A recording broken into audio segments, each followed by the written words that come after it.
you in the best of salutations. Today's topic we want to talk about in this regards in the dialogue, discussion, exchange, um, unmistakably true or false.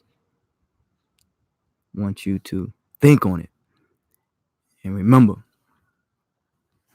it was said by the Honorable Elijah Muhammad, I believe, that vision stems from the source of one's thinking. Of course, there were a book out that says that as a man thinketh, so shall he do. But you can think a thing and don't follow through on it. As Marcus Garvey said, an error uncorrected becomes a fact. Common Humanity Mission, the promoters of the value of self-worth,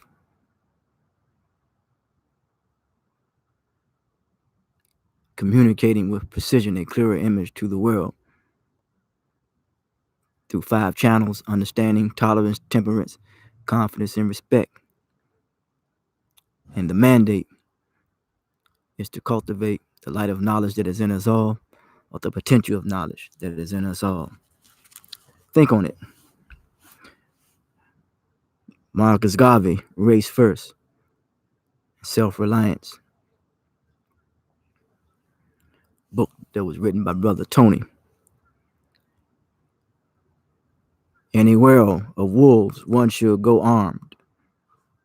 And one of the most powerful defense weapons within reach of the Negroes is the practice of race first in all parts of the world. The central to the ideological basis underpinning Garvey's program was the question of race. For Garvey, the black man was universally oppressed on racial grounds, and any program of emancipation would have to be built around the question of race first. The race became a political entity which would have to be redeemed against the rival suggestion that humanity and not the black race should be the object of his zeal. He argued that it was not humanity that was lynched, burned, Jim Crowed, and segregated, but black people. Garvey went about the task of converting the disabilities of a race into a positive tool of liberation with a thorough aggressiveness. No man can convince me contrary to my belief, he declared, because my belief is founded upon a hard and horrible experience, not a personal experience, but a racial experience. The world has made being black a crime, and I have felt it in coming with men who suffer like me and against a mark and against like me. Instead of making it a crime, I hope to make it a virtue. Think on it. A no more a position paper. We are undeniably and unmistakably African people. Our history has been a history of an oppressed, decultured, and Negroid African people. No people can escape the descending nature of their ancestry. What our ancestors, uh, uh, what our ancestors were, and what we have become today. Our original home is Africa, and so no matter where we live on this planet, we are African people. And remember, the past is just a reference point. It's not so much a place of residence. The no more a position paper goes on to say, European people are at war with African people and have been for the past 5,000 years. European sciences and European religions formed an unholy alliance in order to oppress African people and to more effectively suppress African culture. Is there a feeling of cultural isolation and being socially invisible? Ralph Ellison And the book Invisible Man probably could clarify that up, as well as post-traumatic slave syndrome. Dr. Guru could also clear that up, and many, many others. Goes on to say, we are fragmented into 100 phony nationalities. As Brother Anzola would say, most psychological breakdowns is due to phony identities. Phony nationalities, 500 years after Europe's cultural and genocidal offense against us, calling ourselves Africans, Cubans, Haitians, Nigerians, West Indians, so forth and so on. We are none of these things. We are simply empty, hollowed out, weary Africans. Goes on to say, in order to liberate ourselves, before there's liberation, you must first have clarity ourselves from this dilemma. We must start with a total rejection of the oppressor in all of his ways. We must demythify the white man. We must reject the mythologies of Europe and Asia, of Rome, Mecca, of Jesusism and Arabism.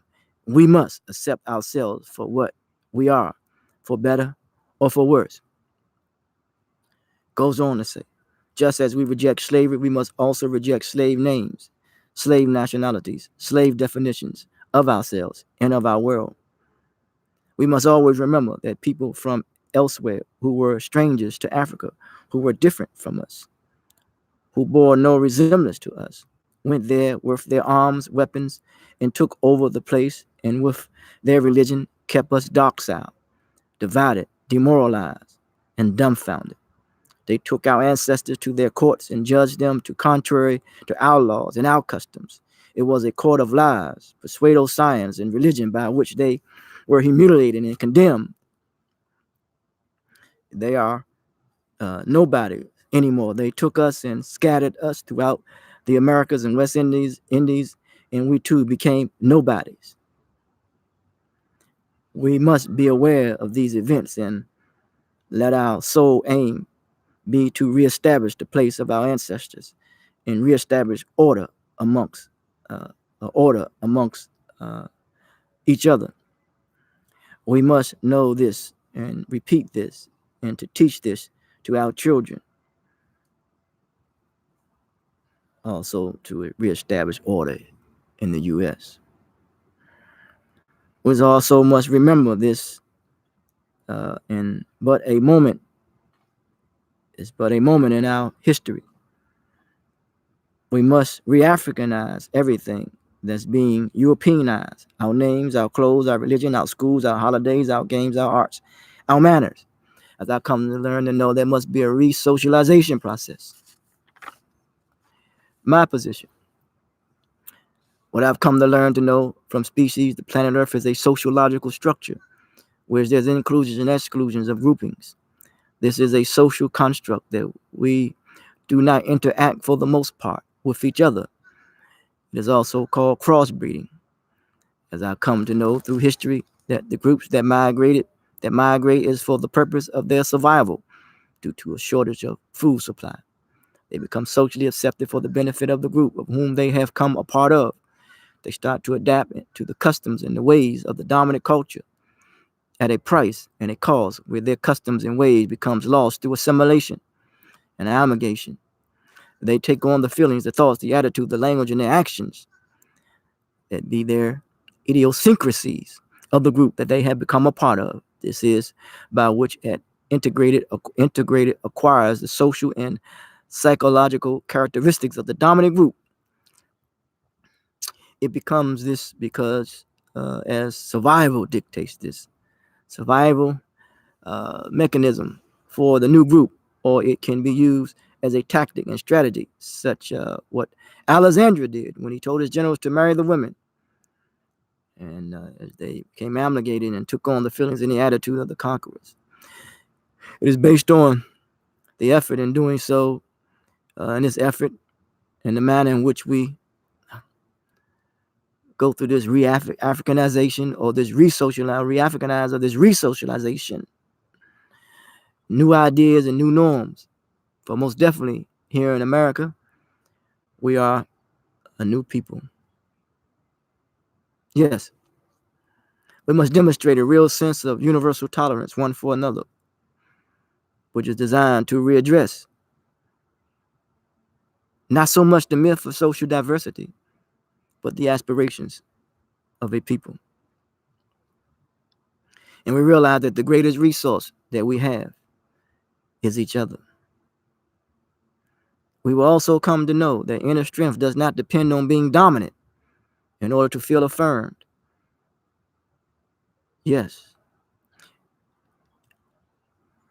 So, in readdressing the aspirations of the people, we hope to minimize and thus ultimately eliminate the illiterate, ignorant, hostile behavior one for another through the vocation of mature social discourse. It is a dialectical process, as a dialogue, discussion, and exchange, learning to reason, learning to adhere to reason from the premise of conversation, and learning to reason with progression. That which has been given to us is reason and intelligence. May we continue to develop the intellect and the best of our humanity as it pertains to the civility of the civility of the human soul, the civility of humanity. Dr. Clark says that the American dream seems to be an assimilation into the philosophical, ideological, monolithic structure, resulting into a cultural value system that is so sophisticatedly diversified its citizens. You take on a sense of legitimacy. So for the masses of Black Americans, it is a quest of legitimacy. The New African Creed. I believe in the spirituality, the humanity, and the genius of Black people and our new pursuit of these values. I believe in the family of the community, in the community as a family, and I will work to make this concept live. I believe in the community as more important than the individual. I believe in the constant struggle for freedom, to end oppression, and build a better world. I believe in collective struggle and fashioning victory in concert with my brothers and sisters. I believe in the fundamental reason I believe that the fundamental reason our oppression continues is that we as a people lack the power to control our lives. I believe that the fundamental way to gain the power and end oppression is to build a sovereign Black nation. I believe that all the land in America upon which we have lived for a long time, which we have worked and built upon, and which we have fought to stay on, is land that belongs to us as a people. I believe in the Malcolm X doctrine that we must organize upon this land and hold and hold each other accountable. That we be able to tell the world and be the model for the world when it comes to bringing out the best of our humanity, our integrity, and our dignity. Yes, we must stand ready to defend ourselves. And I realize that what needs to be defended is our integrity, and the weapon that is to be used is dignity, the benevolent way. Think on it. The cultural code of conduct, Ujamaa, unity. We seek to strive for and maintain unity in the family, community, nation, and race. Kujichagulia, self-determination. We seek to define ourselves, name ourselves, create for ourselves, speak for ourselves. Ujima, collective work and responsibility. We seek to build and maintain our community together and make our problems and sisters our problems, and to solve them together. The greatest resources that we have is each other. Ujamaa, cooperative economics. We seek to build and maintain our own stores, shops, and other businesses and to profit from them together. Nia, purpose. We seek to make our collective vocation the building and developing of our community in order to restore our people to their traditional greatness. Creativity. We seek to do always as much as we can in the way we can in order to leave our community more beautiful and beneficial than we inherited. And that's how it is in relationships and interacting with one another. In family, Imani faith, we seek to believe with all our heart in our people, our parents, our teachers, our leaders, in the righteousness and victory of our struggle. The struggle for me is progression versus regression. And remember, Maya Angelou never said it better. All skin folk ain't your kinfolk. Think on it.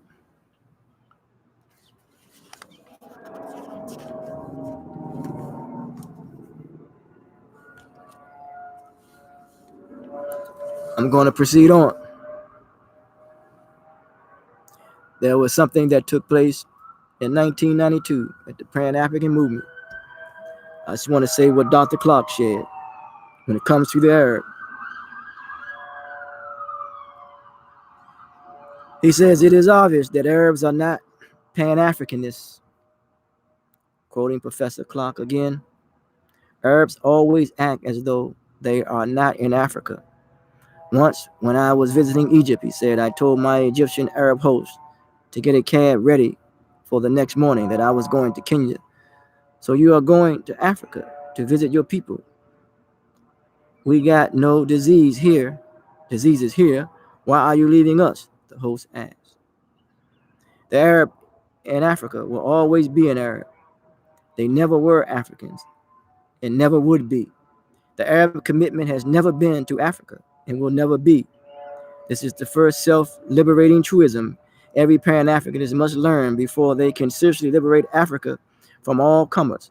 Africa is sandwiched between the Arabs in the north and the whites in the south. Africa must fight her way through and win. All of Africa must come under African control. There are no two ways about this. No second guessing and no apologies. We must take control from Cape to Cairo. John Henry Clark. Now, I will be reading something from Chancellor Williams' book, Destruction of Black Civilization. We should pause at the beginning of the middle of the kingdom, 2133 BC, because during the long 1500 years covered by my brief summary of one of the most unusual social political phenomena occurred, it has been referred to numerous times before in terms of its development. But now the unexpected has happened. At this point, we have passed 15 centuries of African-Asian assimilation or amalgamation. At first, largely in Lower Egypt, but afterward more and more in Black Upper Egypt. The Afro-Asian offsprings were called the new breed, the distinguishing characteristics of which were devotion to Asians and hatred of Africans. Unless this point is grasped, we may as well drop the study of African history insofar as understanding fully the internal troubles of this race. New World Order, I'll be reading from that book. Masonry book. For the Sovereign Grand Inspector General, 33 is the largest degree of the right. The order is the great avenger of the assassinated Grand Master. The 33rd degree is the avenger of the death of Hiram Abiff and the grand champion of humanity. For the innocent Grand Master is man, man who is master, king of nature, man who is born innocent and unconscious. Hiram is a symbol of all men. In conclusion, African thought and praxis, intellectual history. African people must be and will be free, fully free. Indeed, it is normal and good for all human beings to be free, and it is abnormal and exceedingly damaging when any human being or any group of human beings is enslaved. As we begin a new millennium, a new century, a new season, and a new day in human history, numerous realities make it abundantly clear that African freedom must be nothing less than one of humanity's central and priority concerns. As we move forward in history, it must always be remembered and recounted that there was a time in the earth's history when African people were physically and psychologically free, healthy, and self defining. Additionally, it must always be remembered and recounted from that 1400 Christian era to the late 1800s Christian era. African people were brought by brutish force into the Americas and were forced by non-Africans to live in a state of physical captivity, in a state of calculated empirical enslavement. It is also necessary to remember and recount that near the end of the 1800s Christian era, African people in the Americas generally overcame at the aforementioned the state of captivity and the aforementioned state of empirical chattel enslavement. Simultaneously, it must be remembered and recounted that near the end of the 1800s, African people on the continent of Africa were being invaded and disrupted by Europeans who had given themselves the mission and goal of conquering and colonizing the people of Africa, extracting and exploiting the natural resources of the continent of Africa. And from the late 1800s until the present, for the continental African people and diaspora African people, one common challenge has confronted us: the matter of mental enslavement, psychological incarceration, and the capture and imprisonment of the African black mind. In short, whether colonized and oppressed, empirically VA, South Africa, apartheid, enslaved, wherever it may be, or wherever it has been, more subtly by French assimilation. In order to be a good African, you must be a good French African. Or by the Portuguese, the Brazilian multi categories of greater privilege and lesser privilege, higher status, lower status, or by North American laws cultivating, upholding color hierarchy and anti-African segregation. African people have been the targets of certain non-African people and anti-African people, as those non-African people and anti-African people have worked steadily at attempting to control and truncate the thoughts and aspirations, self and group concept, dreams, aspirations, positive self-definitions, constructive ontologies, teleologies, and epistemologies of African people. Essentially, however, the non-African people and anti-African people have failed, yet they have damaged much, distorted much, and confused much. In closing, he or she who imitates a people become worse than them. Think on it. Common Humanity Mission. Promoters of the value of self-worth. Communicating with precision a clearer image through the world through 5 channels: understanding, tolerance, temperance, confidence, and respect. The mandate is to cultivate the light of knowledge that resides within us all, of the potential the potential of knowledge that resides in us all. Until the next time, the dialogue, the discussion, and the exchange.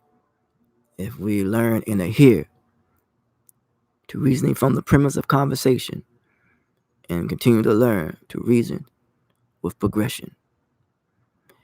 And may you all continue to be granted success for your labor and joy for your sorrows. Think on it. Talk to you.